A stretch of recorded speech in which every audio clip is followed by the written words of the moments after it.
राजनीति में जब नए विचारों का अकाल पड़ता है तो पुरानी और घिसे पिटे बहसों को रिसाइकिल करना मजबूरी हो जाता है।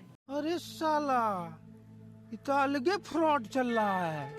पिछले 7 सालों से, खासकर जब से राहुल गांधी नेता से एक्टिविस्ट में कन्वर्ट हुए हैं, देश के विपक्षी इकोसिस्टम से एक ही घिसा पिटा राग सुनाई देता है, और वो है अमीर बनाम गरीब का।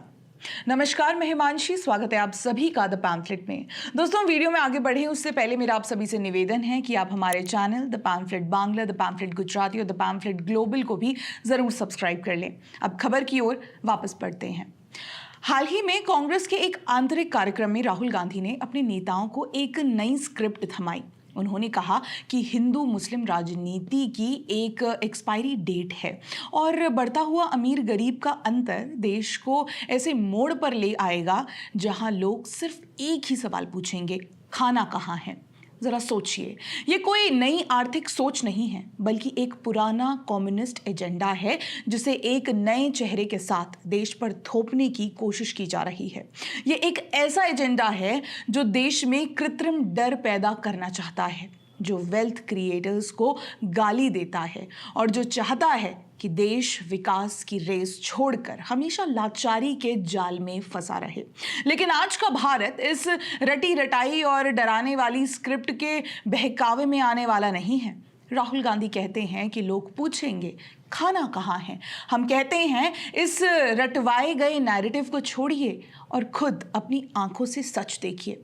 आप खुद अपने आजू बाजू देखिए, अपने अगल बगल नजर दौड़ाइए। क्या आपको आज से 12 से 15 साल पहले वाली बदहाली, लाचारी और भुखमरी अपने आसपास दिखाई देती है?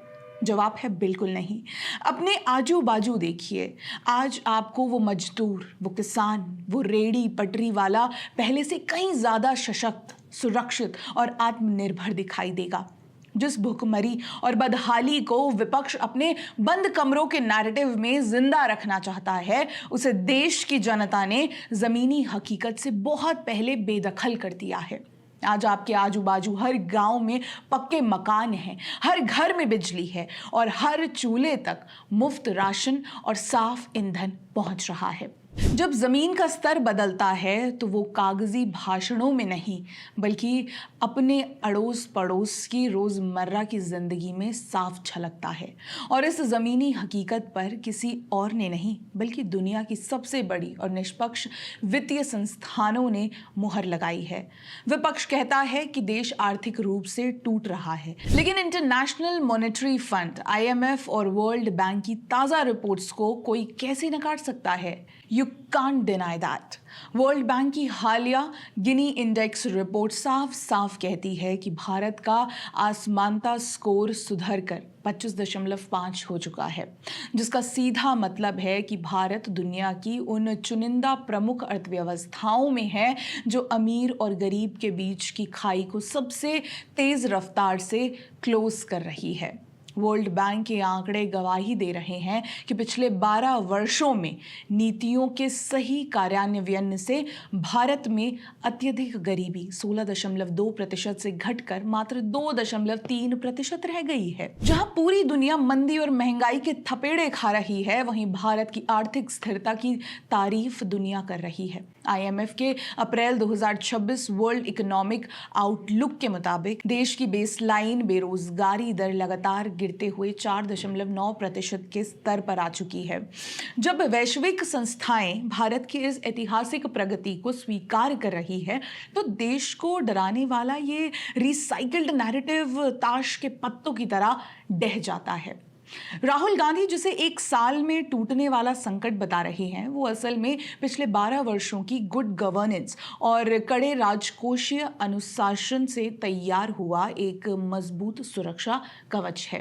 पिछले 12 सालों का सबसे बड़ा सच ये है कि भारत के इतिहास में पहली बार इतनी बड़ी संख्या में लोगों को बिलो पॉवर्टी लाइन यानी गरीबी रेखा के दलदल से बाहर निकाला गया है। करोड़ों करोड़ भारतीय आज गरीबी को पीछे छोड़कर अबव BPL की श्रेणी में आ चुके हैं।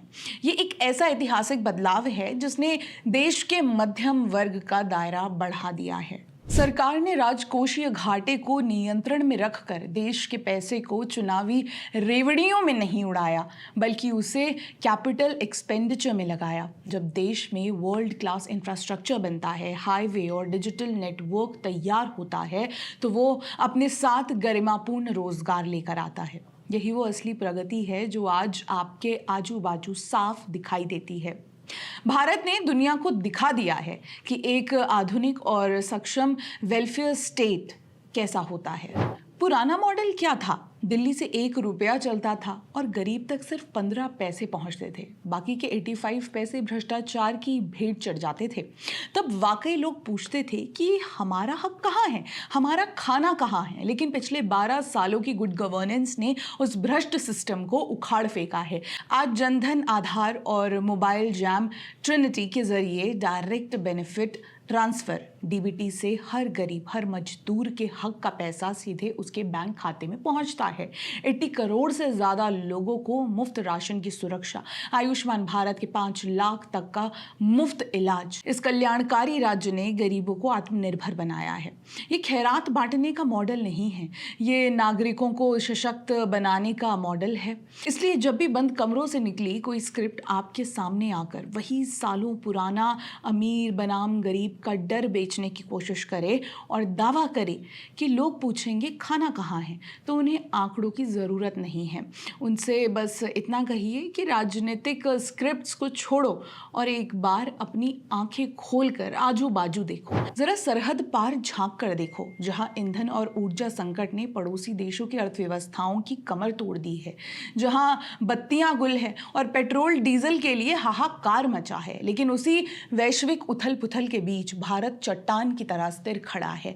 न ईंधन की कमी, न सप्लाई चेन में कोई रुकावट। आजू बाजू देखोगे तो राशन से भरा घर दिखेगा, आजू बाजू देखोगे तो सशक्त होता मजदूर दिखेगा, और आजू बाजू देखोगे तो आत्मनिर्भर बनता एक नया भारत दिखेगा, जिस पर IMF और वर्ल्ड बैंक भी मुहर लगा रहे हैं। देश अब डराने वाली राजनीति और कम्युनिस्ट एजेंडे के नए मुखौटों को पहचान चुका है। भारत घिसे पिटे नैरेटिव से नहीं, बल्कि ठोस सुशासन और विकास की नीयत से आगे बढ़ रहा है। बहुत बहुत धन्यवाद।